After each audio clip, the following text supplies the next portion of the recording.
Résidence Carrier-Bouchard. Inventer l'art au creux des terres. En haut des pylônes électriques qui s'érigent au-dessus des terres, le ciel menace de tomber. Il fait gris à la ferme 40 arpents, mais les couleurs vives de nos vêtements contrastent avec celles de l'horizon. Nous sommes une trentaine, peut-être 40. Autour des tables rondes placées près du pâturage, nous nous affairons à décortiquer, cuire, sculpter, jouer, dessiner et crocheter en silence. Des serveurs solennels, adultes et enfants, nous servent un faux repas fait de terre, de mousse et de liquides infusés aux herbes sauvages. Nous portons des chapeaux de papier et une attention particulière à nos mouvements répétés. 2 personnes saisissent une table de bois remplie de plantes et quittent le banquet en se dirigeant lentement vers un petit troupeau de vaches à cornes. Elles déposent le meuble devant les animaux intrigués qui se mettent aussitôt à dévorer le buffet végétal. Des musiciens accompagnent la scène avec des airs rappelant vaguement la musique klezmer, créant une ambiance feutrée et européenne. Ce tableau vivant, fait de communauté, de lenteur et de gestes poétiques, est l'œuvre finale de la résidence artistique de la famille Carrier-Bouchard à la ferme 40 arpents. Jacinthe Carrier, Bruno Bouchard et leurs filles Margot et Helena ont séjourné un peu plus de 2 semaines chez Patrick Lavoie et Isabelle Vaillancourt dans le village de Saint-Onésime situé à la frontière ouest du Kamouraska. La ferme 40 arpents est reconnue pour être un des lieux de rencontre les plus joyeux de la région. Les artisans fermiers ouvrent les portes de leur buvette tous les jeudis et parfois le samedi, réunissant une foule de personnes intéressées par les produits locaux et les alcools naturels.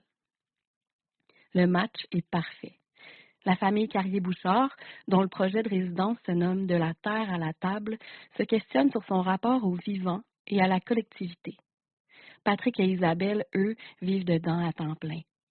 Ici, art de vivre et art de créer s'entremêlent entre les arômes de mélilo et les vols d'hirondelles. Il faut dire que cette résidence familiale s'inscrit dans la programmation 2024 de Cultivar Faire Terroir, proposée par Vrille Art Actuel et qui met en relation les activités agricoles et agroalimentaires du Kamouraska, en territoire Wolastoqiyik, avec les pratiques artistiques actuelles, tout en prenant compte de la notion de transmission générationnelle. L'équipe de Vrille Art Actuel, désireuse de créer des rencontres entre artistes et publics dans des lieux non dédiés à l'art, a brillamment jumelé la famille Carrier-Bouchard et la ferme 40 arpents. Au tout début de la résidence, j'ai rencontré Jacinthe et Bruno pour parler de leurs intentions créatrices. C'était un jeudi, bien entendu, parce que tant qu'à parler, aussi bien le faire en mangeant une assiette de copa, la meilleure, et en buvant un verre d'Oval. Helena et Margot, jamais bien loin, se sentent déjà chez elles, attrapant les poules par le derrière et discutant avec la clientèle, avec beaucoup de désinvolture. On m'explique que la co-création est au cœur de l'expérience. Bruno et Jacinthe, 2 artistes reconnus dans leur milieu respectif, elle en photo et lui en art sonore et performatif, tiennent à ce que leurs filles prennent part à toutes les étapes de la résidence et au processus décisionnel et créatif. Ensemble, ils découvrent un nouveau milieu, avec leur sensibilité propre, leur perception et leurs préférences. Depuis leur mini-maison, construite par les mains habiles de Patrick, la famille observe les actions quotidiennes des fermiers et des animaux. De quoi est faite la réalité dans laquelle on se trouve? Comment établir un lien émotif avec le vivant qui nous entoure? Est-ce qu'on peut se nourrir de manière pérenne sur un territoire donné? Pour répondre à ces questions, 2 stratégies sont adoptées par le groupe, l'observation et la participation. À ma 2e visite chez les Carrier-Bouchard, à mi-chemin dans leur résidence, je suis accueillie par les filles qui, visiblement, m'ont adoptée comme amie. Elles me prennent la main et m'entraînent vers leur maison pour me montrer leur travail. La veille, avec Dalia Milon, elles ont appris à faire de l'impression végétale. Ce matin, Helena et Margot ont inséré des fleurs sauvages dans une nappe pliée sur laquelle elles cognent avec un marteau. Elles me montrent aussi leurs dessins d'observation et les chapeaux de papier qu'elles ont fabriqués avec les pages de vieux livres de cuisine, de faune et de flore. À mon grand bonheur, celui que je préfère est juste à ma taille, un beau chapeau pointu orné d'illustrations d'oiseaux. Margot, elle, se promène avec une couronne tressée en verge d'or.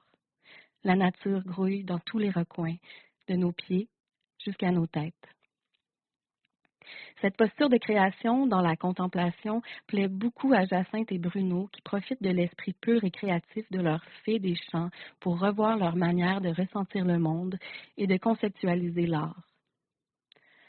Eux aussi contemplent et immortalisent en photos et en idées, mais au-delà des scénettes du quotidien, entrer en lien avec un territoire nécessite la découverte de ses artisans et artisanes.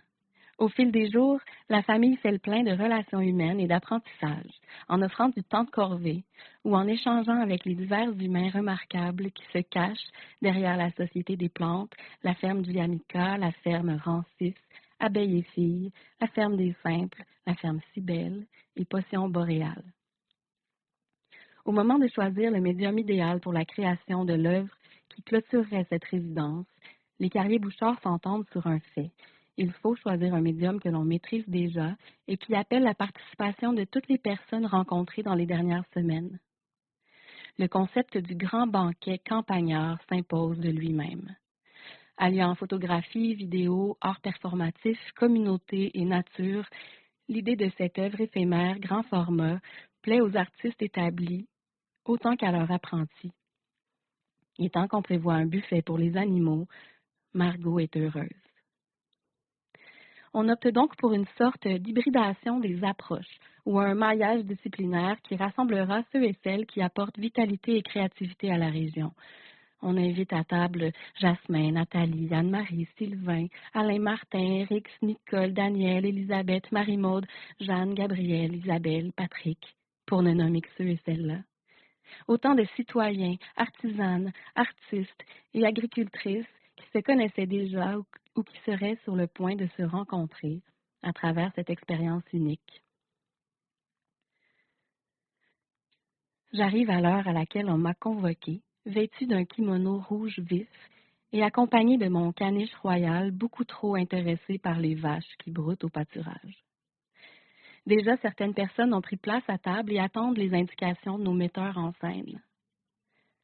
Jacinthe, inspirée par la circularité de la collectivité, la forme ronde des noyaux familiaux et le caractère cyclique des jours et des saisons, insiste pour que les tables du banquet soient rondes.